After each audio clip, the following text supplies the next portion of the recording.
Good morning, everyone. Today, we're actually going to look at a summary of what we know. So, we're not learning anything new. There's nothing new about today.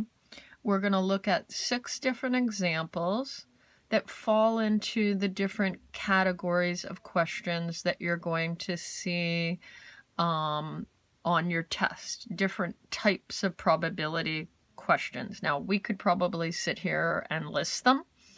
There's tree diagram probabilities, there's Venn probabilities, there's permutation probabilities, combination probabilities, selection probability, independent probability, conditional probability, mutually exclusive probability, and I'm just listing them off the top of my head. And when we do our colored sheet, we're going to be really, really definitive about the types of questions that you're going to see on your test. But I figured it might be a good idea today to kind of let's see, can we recognize the different types? Okay? So let's take a look at our first example. It says Peter and Tom have a standard deck of 52 cards. They're having some difficulty with the following questions. Let's see if we can help. A, how many different 5-card hands can they make? Now, in the previous unit, I would have really talked about a 5-card hand because I wanted to express to you that a card hand is a combo. But now I want to focus on the words how many. Notice that you do not see the word probability in that statement at all. So part A is strictly just the combo of 52 choose 5. And you know you've done that quite a few times. 2,598,960. Okay.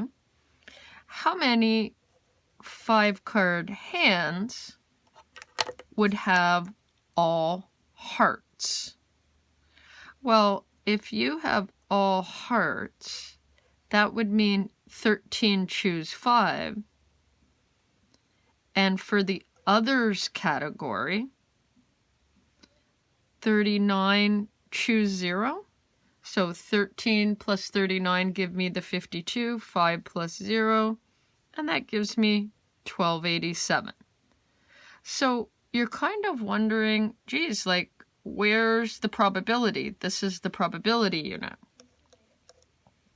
What is the probability of an all-heart hand? So notice the difference. Let me highlight that in yellow. Notice the difference between what is the probability versus how many. What is the probability says no restrictions in the denominator versus what we're desiring in the numerator. So we're desiring an all-heart hand in the numerator over the no restrictions, so 1287 over the 2598960. And again, with this type of answer, let's talk about some form issues. If you leave it as a fraction and you don't reduce it, you're going to lose a half mark BF. So if you're choosing to leave it as a fraction, you always need to reduce it for me.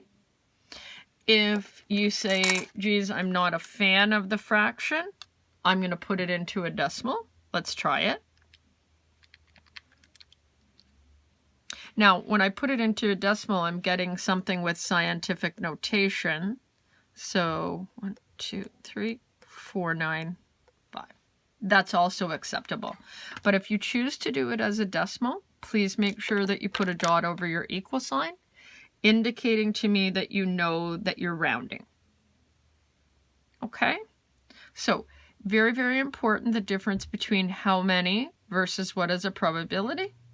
And very, very important about form. I mean, I know we've talked about form, but we're pulling it all together today, right? How many 5-card hands, this is D now, would have 2 kings and 3 aces? So there are 4 kings choosing 2, 4 aces choosing 3, and if you wanted to, you could also say to yourself, well, 52 minus 8 is 44, choose nothing. These are all the other cards in the deck. Not totally necessary, because anything choose 0 is just a 1. But again, this is what's best for you in terms of your learning. If you want to keep the whole idea that you understand that the top numbers add up to 52 and that the bottom numbers add up to the group size or the hand size, then by all means. So 4 choose 2 times 4 choose 3 times 44 choose 0 is 24. Now let's take a look. We'll highlight that again in pink. What is the probability of a 5-card hand? 2 kings and 3 aces. Again, no restrictions on the bottom. 4 choose 2, 4 choose 3, 44 choose nothing. 24 over that massive number.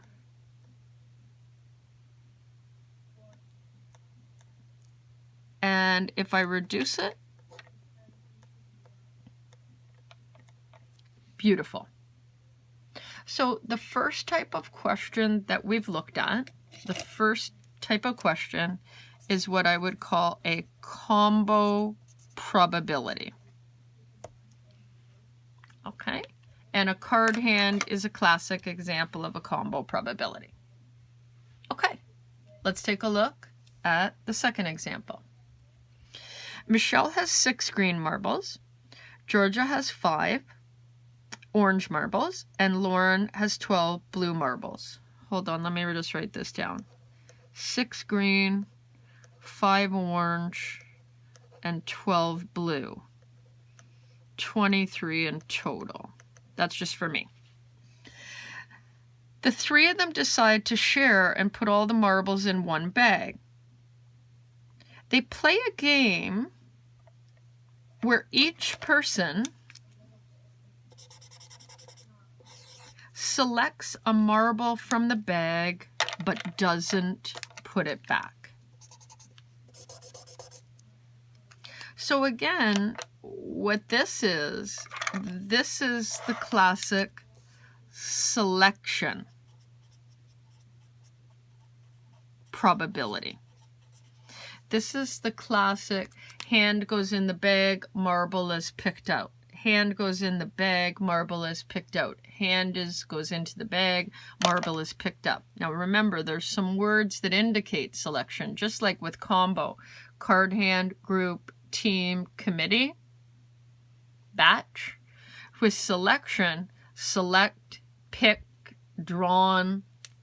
That classically gives you an indication that you're doing this type of effect. Okay, let's take a look at it. What is the probability that Michelle puts her hand in and selects a green, Georgia picks her hand in and selects an orange, and then Lauren puts her hand in and selects a blue? Now, with the selection question, we know that there are 3 selections, so you notice how I'm setting up my question. 3 blank fractions. I always start with the bottom. The first girl that goes to select, there are 23 marbles in the bag. I'm going to stay working on the bottom. It says that once they make a selection, they don't put them back. So I've got myself at minimum right now 1 mark, because I know the bottom numbers. Well, the order is very prescribed in this selection. Selecting a green first, selecting an orange second, selecting a blue third. So with this type of question, it's going to be top by top by top, bottom by bottom by bottom, And then you make sure you reduce your fraction, looking for that as your answer. Okay, let's keep going. Again, I'm not spending a lot of time on how to deal with the calculator and the reducing of fractions and whatnot. I'm leaving that in your trustworthy hands. What is the probability that one of them selects a blue? Okay, so hold on. I know that there's 3 selections. I know that they're not putting the marbles back in. One of them selects a blue.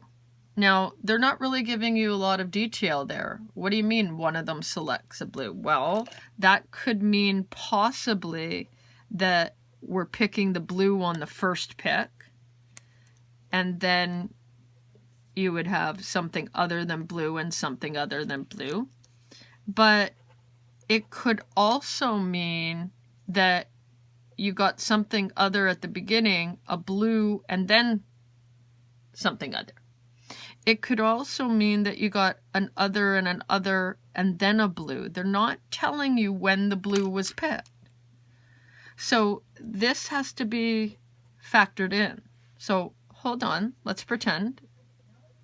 Blue. Other would be green and orange. That would be 11. Not going back in, that would be 10. So selecting a blue, 12. Selecting an other, 6 plus 5. Picked another, 1 less.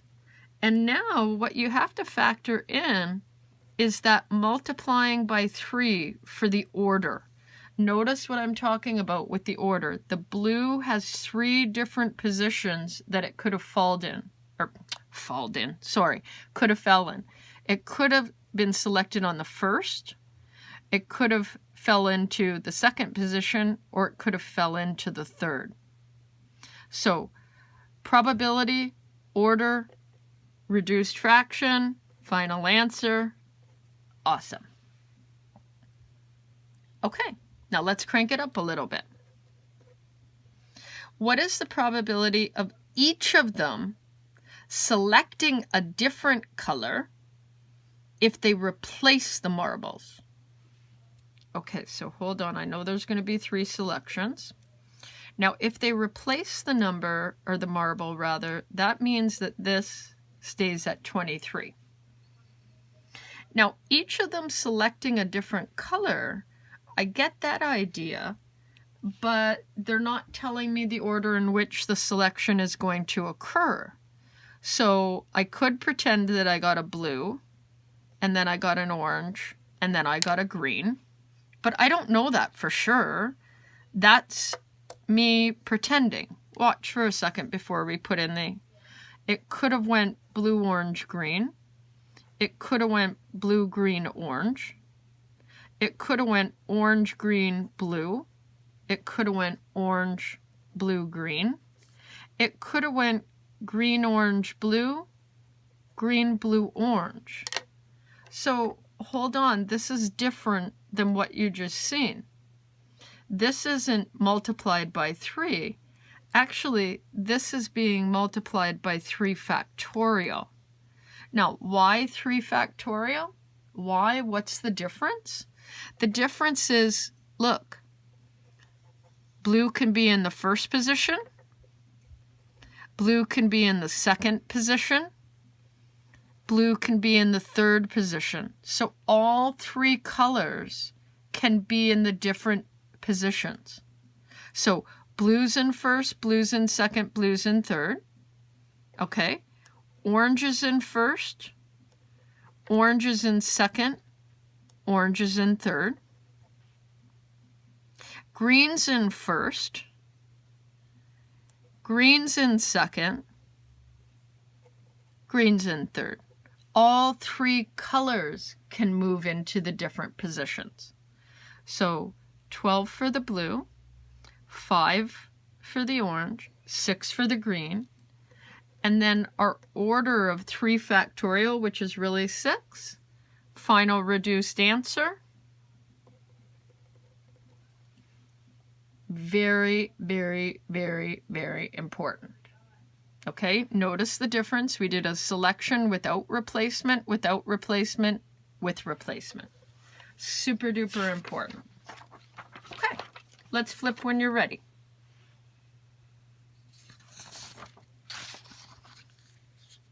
So, oh, sorry, by the way, combo probability, selection probability. If we randomly rearrange the letters in the word Brienne, what is the probability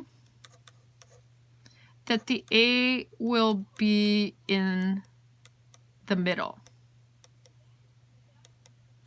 So why I highlighted the word letters is because letters are an indication of a certain type, just like team, batch, group, committee indicate, just like selecting, picking, drawing make an indication.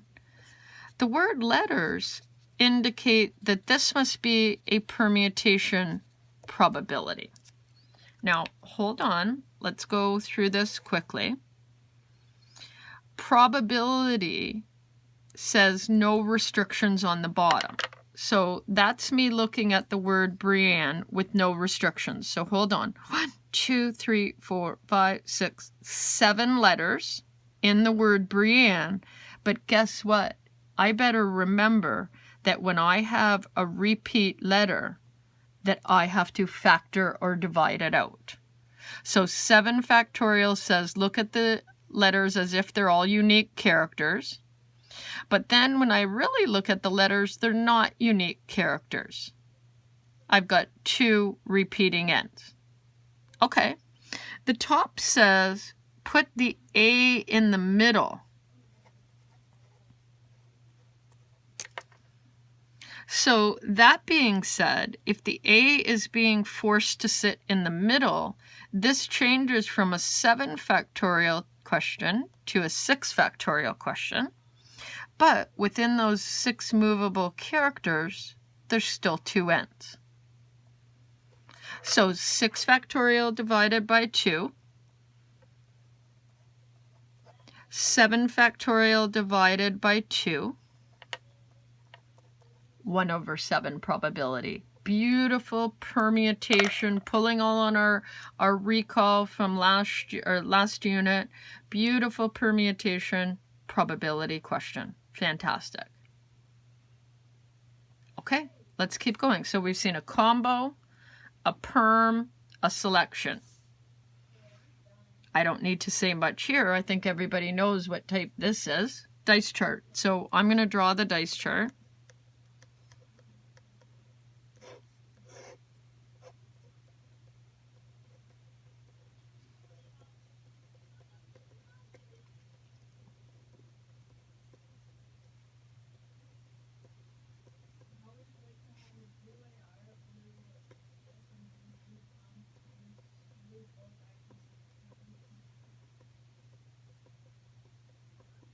And now I'm going to look at the questions.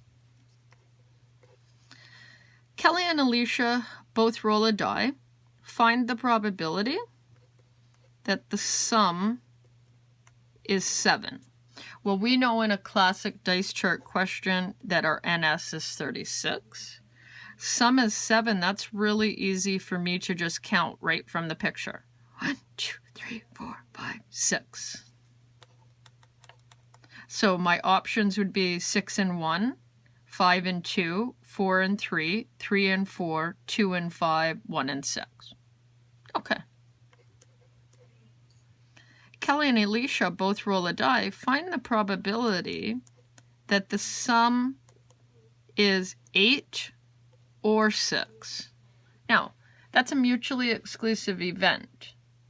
Okay, that's the green eye, brown eye type of example. You can't have a sum of 6 and a sum of 8. There's no overlap. So that being said, a sum of 6, 1, 2, 3, 4, 5. A sum of 8, 1, 2, 3, 4, 5. 10 over 36. 5 over 18. And again, if we looked at that from a formula perspective, probability of a sum of 8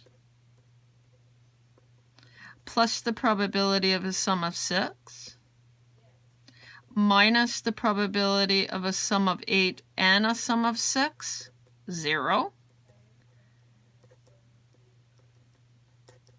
Same answer, two different ways. Okay, let's take a look at C. Kelly and Alicia both roll a die. Find the probability that the sum of the dice is, 8, or a 5 appears on Kelly's die. Okay, well, if a 5 appears on Kelly's die, I'm actually going to put some names on my picture. So I'm going to call this the Kelly die, and I'm going to call this the Alicia die. Now, with this one, because it seems a little bit more complicated, I will always gravitate to the formula. Okay, in the first one, right away I recognize mutually exclusive because I've done so many of them. But this one, I'm going to gravitate to the formula. Probability of a sum of 8. 1, 2, 3, 4, 5. Plus a probability of a 5 on Kelly's die. A 5 on Kelly's die would be all of these options. Kelly 5, Alicia 1, Kelly 5, Alicia 2, Kelly 5, Alicia 3, Kelly 5, Alicia 4, Kelly 5, Alicia 5, Kelly 5, Alicia 6. Minus the probability of 8 and a 5 on Kelly's die. Okay, a 5 on Kelly's die, that's these, and a sum of 8,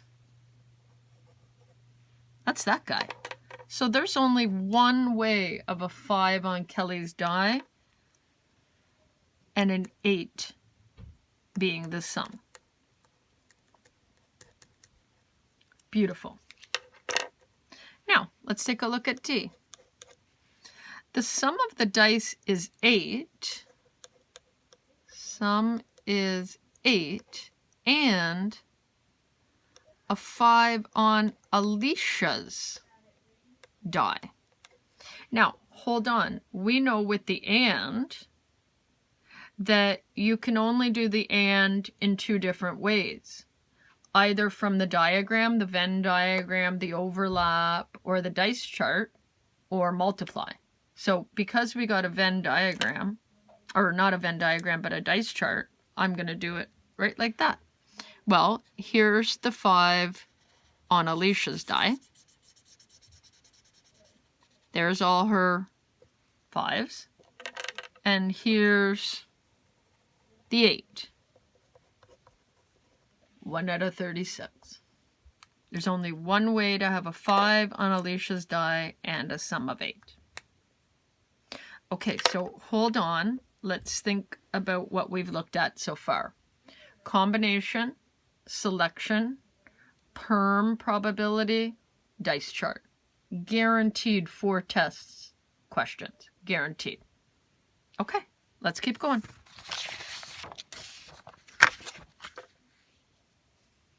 The probability of Veronica getting to class on time is 3 over 5. The probability of Owen getting to class on time is 1 over 7.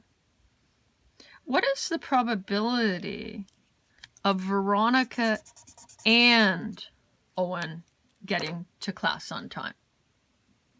Wait a minute.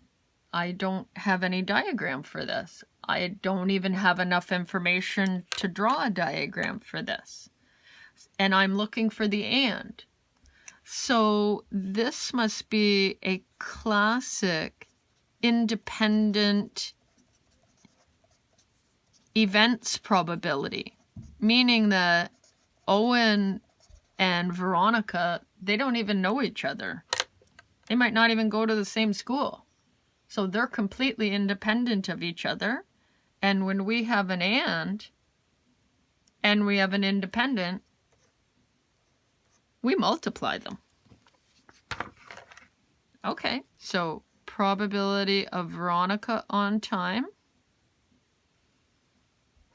and Owen on time is 3/5 times 1/7, 3/35.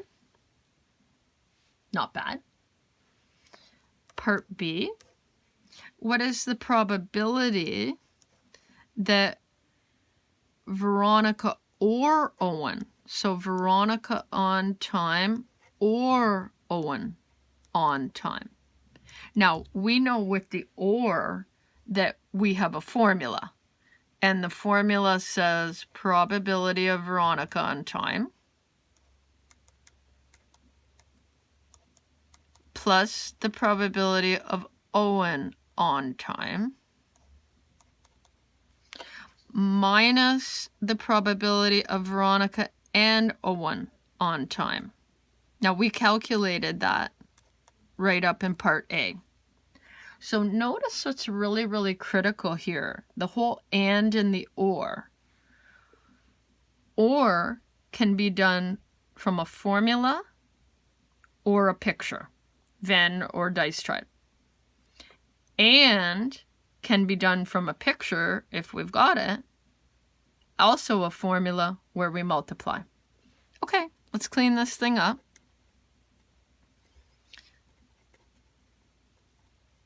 Just cleaning up my fractions with a common denominator, 23/35. Now, I want to give you a third one, if you don't mind. I want to give you a third one. And the third one is, what is the probability of Owen being late and Veronica on time? Owen being late and Veronica on time. Well, I don't have the fraction for Owen being late. But if he's on time 1/7 of the time, that means he's late 6 out of 7 times. And Veronica, that was given to me. Beautiful. Very classic question. Very good test question as well. Okay, we're almost on our last example here. We're ready to roll. We're almost done. There are 26 people in our class. 8 of them come to school by car. 16 stopped at their lockers before going to class. And of these, 4 of them came to school by car. Ooh, I gotta write some stuff down. Okay, I gotta read that first and second sentence again very closely. 8 people came by car. 16 people stopped at their locker. Oops, sorry.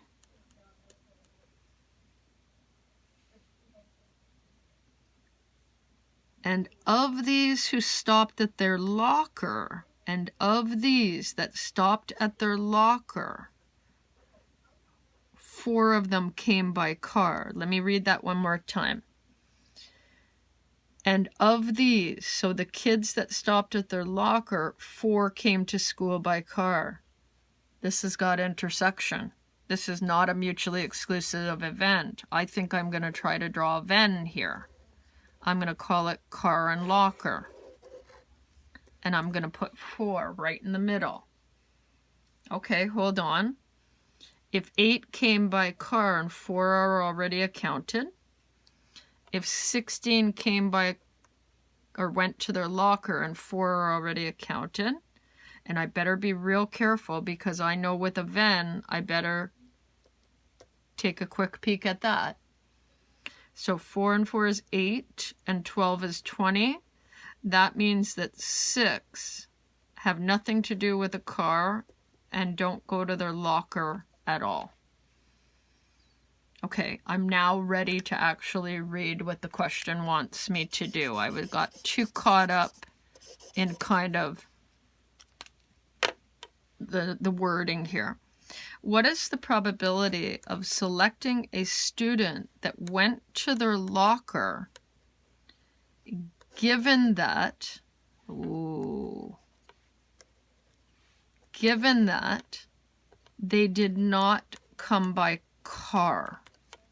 So the given that is the conditional probability, and this is a Venn question. Awesome. Okay, so hold on. Let's try to answer it. Now, we know with conditional probability that this number is not going to be 26. You're subdividing the 26. I want to look at all the kids that didn't come by a car.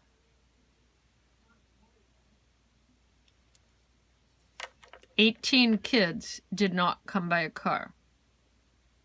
Out of the 18, how many stopped at their locker? Beautiful question. Beautiful question. So I hope this lesson sort of helps in terms of putting together different types of questions, because that's what you're going to have to do when it comes to the test, right? You're going to have to, they're all going to be mixed up, and you're going to have to put them all together. Thank you. See you tomorrow.